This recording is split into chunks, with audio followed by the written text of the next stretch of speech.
anybody want to offer a question verbally or in typing? Otherwise, I will present a couple that have come to me previously. Okay, thank you for the comments. I do appreciate that. So I'm gonna put this one up. Gary Lillian puts this one out. I would like a response from each of you on this.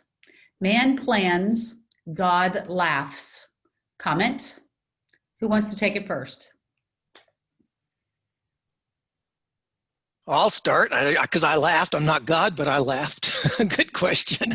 I think I would agree with him, and I think the Almighty probably also laughs at us when we lose our emotions. We get frustrated. I think we probably, whether there's one God or many gods, or whatever, they kind of looking down at us and just wondering what the heck we're doing. Why are we so out of control with our emotions?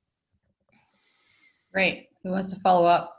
I mean, the only thing we influence is whether we're planning or not planning or thinking and contributing to the future. We're not really influencing God.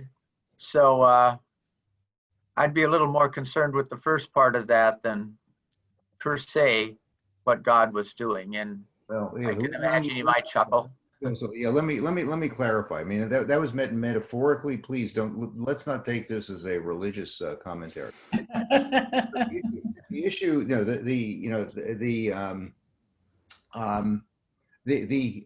other way of saying that was when I think the point of that metaphor is basically to say that we think we are in control. That man thinks that we're in control, we're planning, we're doing all of this stuff, and then something gets sent at us. This also is aligned with my black swan comment. So one of the questions is, so one of the implications of this, and I was hoping somebody would get to this, is that how do we prepare for the unexpected, for the unknown unknowns? Because we still do not seem to be prepared for the unknown unknowns. I remember, Mike Tyson, who was asked before one of his fights, how does somebody prepare for you or plan for you? He says, everybody's going to plan it till you punch him in the mouth. Well, we've been punched in the mouth. So all of the stuff we've talked about seems to be in a relatively predictable environment. Okay. On the other hand, if you pull this, and the metaphor was basically, it seems to me that between COVID and the environmental stuff that's going on and the social disruption that's going on, et cetera, we are in a very difficult environment in which to say, here's scenario A, scenario B, here's scenario C.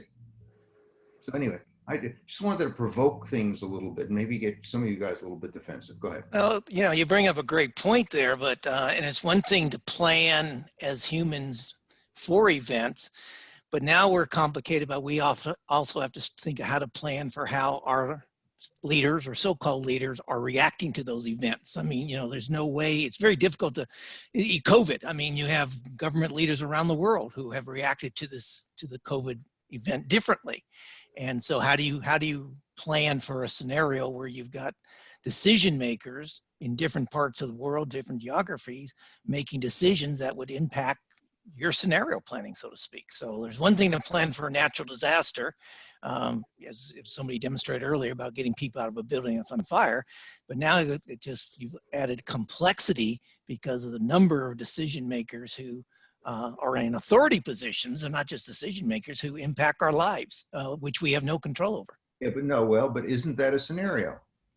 What each of these different decision makers will do, isn't that part of Maybe that's where artificial intelligence might come into, because you're talking on land. I mean, you're going from chess to three-dimensional chess to four-dimensional chess to five-dimensional chess, particularly if you're in a global situation. I think you can maybe define a scenario not necessarily on the events that induce it, but perhaps also on the consequences induced. Like one could have a scenario, what would happen if 50% of the things that are of interest in life kind of disappear and I can't deal with them, and they're controlled by where I live, among other things, which I think happens to a lot of people. And some of the big cities, a lot of things maybe could have made the cities a much worse place to live, but COVID certainly has, and the resulting decisions that many have made certainly has. I don't influence those, but that consequence I certainly had thought about a bit before. What happens if quality of life in cities degrades greatly? And that could be your scenario. Now that doesn't solve anything, but at least helps focus a little thinking. Hey, Gary, let me just respond this way. I've got to be careful in referencing God because from my house, a phone call to God is merely a local call. So I've got to be very careful. Another way of looking at your question, and this goes back to your earlier question on black swans. We humans, particularly those of us who have gone through business school and engineering school and medical school and law school, we tend to get taught to define problems in a certain way.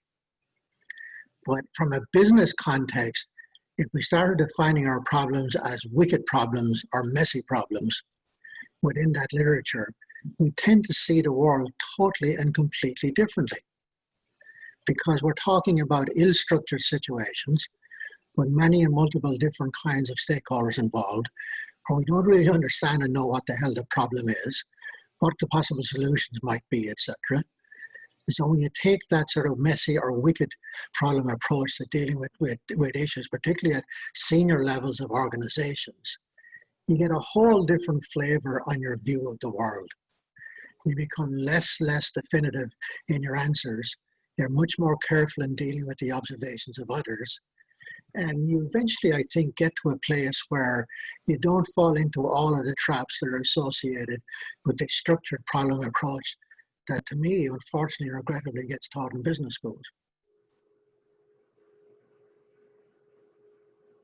I like Ralph's comment personally of thinking about the consequences rather than the events. So if you had situations, what are the consequences? It wouldn't matter what the event is, whether it was a natural disaster, a political disaster, or a humanitarian disaster. I like that response. It's opened up some thinking in my mind anyway. So thank you for that. Sure. We had a comment that, crisis planning, crisis response teams, crisis communications, that typically exists in companies. And so they're thinking about and planning for the critical crisis that, again, supply chain disruptions or a war, those kinds of things. But yet we don't maybe take that same functionality and move it into this kind of planning. Is there a way to co-opt that, Liam, and somehow bring that over? Yeah, I'm sitting here thinking, I don't know, was it 45 years ago, I spent a full year doing Bayesian statistics as part of an academic course. And I fell into the trap of thinking that every problem could be refined down to a Bayesian statistic problem, okay? Which of course meant Ralph is laughing, which of course meant that you had a very clear definition of what the problem was. And in most of our business contexts, we actually don't. And so the reason that scenarios or competitive gaming or some other things tend to work pretty well in getting people's perspectives changed and shifted is when you put them into a context that's uncomfortable and unfamiliar to them and observe and watch how they respond, even when it's relevant to their own organization. Some pretty fascinating things often pop up. And people realize how they are controlled by their implicit or tacit view of the world and their tacit assumptions that never, of course, get explicated. And to me, that's always a critical value of doing something like scenario work, is getting people to look in the mirror and see a quite different person. Mm-hmm. Okay. Here's another question that came in. Does scenario planning help or hurt improvising when faced with the unexpected events? It can actually go both ways, because if you've got a good set of scenarios and something happens that's completely unexpected, in response to Gary Lillian's earlier question, take that unexpected event back into your scenarios and see how it plays out. We did this with political scenarios many years ago with the bombing in Oklahoma. The unexpected event was Bill Clinton's response to that event on the following Sunday in a Baptist church in Oklahoma. Gave one of the greatest speeches ever heard in the US of A, and its impact on what happened politically in the evolution of the scenarios that we had created was pretty significant. And we hadn't expected the Oklahoma bombing to have an effect, or sorry, we hadn't expected the Oklahoma bombing as an event in our political scenarios. But once it occurred, we could then take it into the scenarios and play it out. Yeah. And the same is what we're doing now with COVID. Yeah.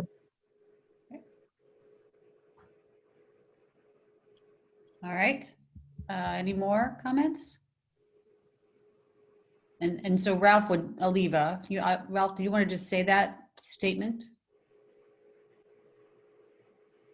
I think Gary's comment on "we plan, God laughs," and there's a lot of reason probably why you can follow that. But I think this whole business of tacit assumptions, the things that are, and this of course is one of Liam's primary things that he's taught me and a lot of people that we've worked with through the years, is this getting you really to rub your nose in these tacit assumptions. And you're off planning in some place, and you say, wait a minute.